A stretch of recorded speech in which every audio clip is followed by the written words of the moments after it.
when I discovered the power of beliefs, it was like an awakening.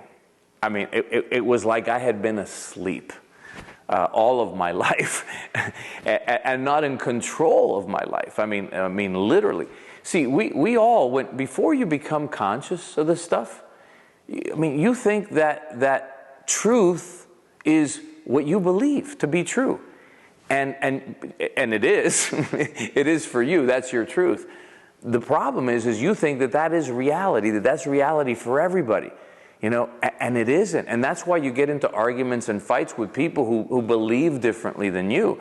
I mean, that's why, again, I'll repeat it again, that's why wars are fought. That's why cultures can't get along with each other. Because they think, they believe, okay, that what they believe is true. It's reality. Well, guess what? What is a belief? A belief is a generalization about something. A belief is nothing more than a thought you've thought many, many times over. And you've typically thought it many times over because somebody told you to think it when you were very, very, very young. Okay?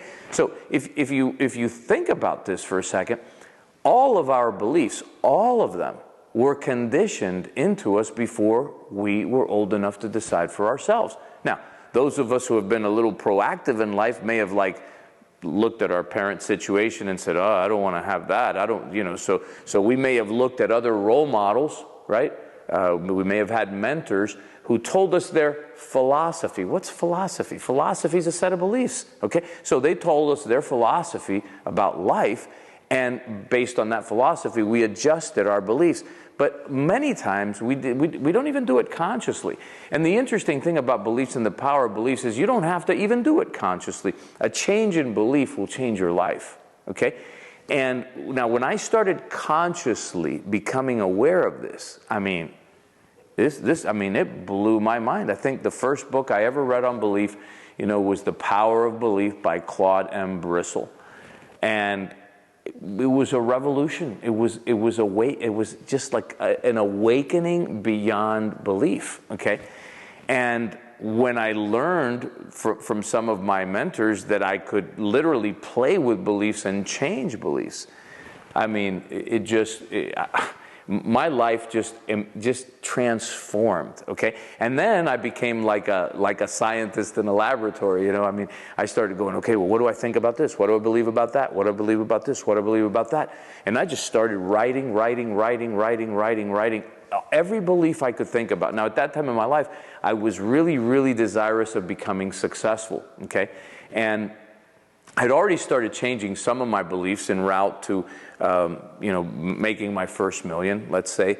But once I achieved that you know, millionaire status is really when I began my study even more, because I realized that I was only scratching the tip of the iceberg, and now I had more time, because, you know, that whole path or whole road to, you know, getting to that status, you know, involved a lot of focus and just, you know, a lot of activity.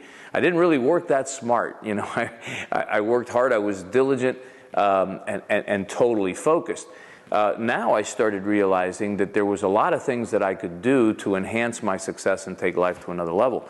So I started questioning my beliefs, and as I questioned my beliefs, I started realizing that, holy moly, I mean, I got a ways to go, and as I changed those beliefs, my life just took off. I mean, my success in business, you know, took off, went through the roof. I mean, it was an amazing thing. So to get to the bottom of it, I mean, a belief is a sense of certainty about the validity of something, right? It is a generalization. Every generalization is a belief, and every belief, except those about the absolute, universal law, every perceptual belief, you know, is false in some context. Okay, you could say, you know, I'm a procrastinator, for example, and well, you know, do you procrastinate even doing the things that you like to do? Do you procrastinate watching TV? Do you procrastinate going to a party? Do you procrastinate the things you like to do in life? Whatever it is, you don't procrastinate those things. You only procrastinate the things you don't like to do, or you procrastinate the things that you don't think you can do, that you don't feel confident that you can do well. Therefore, you're a procrastinator, I don't care how much you procrastinate, is a lie, because there's some things you don't procrastinate. I'm great is a lie, because, no matter how good you may be, there's something you're not good at. Okay? So every generalization is a lie. And the key is to understand what our beliefs are, and then from that starting point, again, going back to why it's so important to design your life on purpose, is go back to what it is that you desire in life. And so what beliefs do I need to have in order to get what I desire in life? What person, the person that has the point B that I desire, what do they believe? And that's what I need to believe, okay? And some people go, oh, but that can't be. I mean, that would be a lie. Well, the belief you believe right now is a lie, right? The belief in limitation is a lie. We're unlimited potential. The belief that you can't do this or this or this or this or this is a lie. We're unlimited potential. We're individualizations of the universe, of God, okay? So we're unlimited potential. So any belief in limitation that you have is a lie. Think about that, okay? So to change a belief, you question, is it true? Well, in some context, it's not, right? So it can't be true if it's not true all the time, right? Second question you ask yourself, is it serving me? Is believing this serving me? Is it helping me to have a better life? Is it helping me to express ever greater levels of life, love, and beauty? If it's not, why keep it? Ask yourself, is this belief serving my loved ones? So a belief in limitation, a belief in that you can't be all, do all, have all, is that help your loved ones? Is something that keeps you small and keeps you at a lower level and keeps you down in life, does that help your spouse? Does that help your kids? Does that help your grandkids? Does that help humanity? Okay? I mean, keeping yourself down, playing small, does that help the rest of the world? Does your poverty help the other people that have poverty in this world? Every belief is a lie, especially all the limiting beliefs. They're all lies, okay? So what belief do you need to have in order to accomplish and have your situation be? And that's what we gotta work on. So what I do in the program is the same thing I did. See, I am the ultimate guinea pig, okay? Everything I try on me. Okay? Why do I have so much success with teaching these things and with the seminars and the events and things that we do? Because I'm not teaching you something theoretical. Everything that I teach people, I've tried on myself first, and then once I tried it on myself, I try it on my wife and on my kids and on everybody around me. Okay? And I put it to work in business.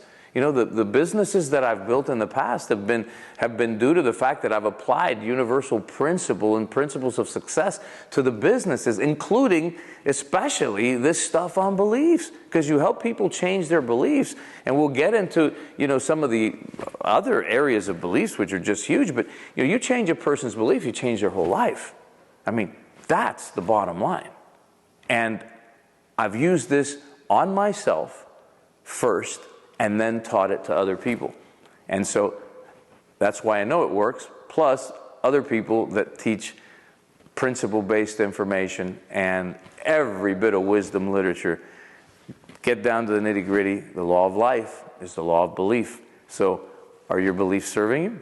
If they're not, time to change. Get some new ones that'll help you, empower you to get everything you want in life and to be able to give everything to your family, your loved ones, and the rest of mankind, so that we can all make this world a better place.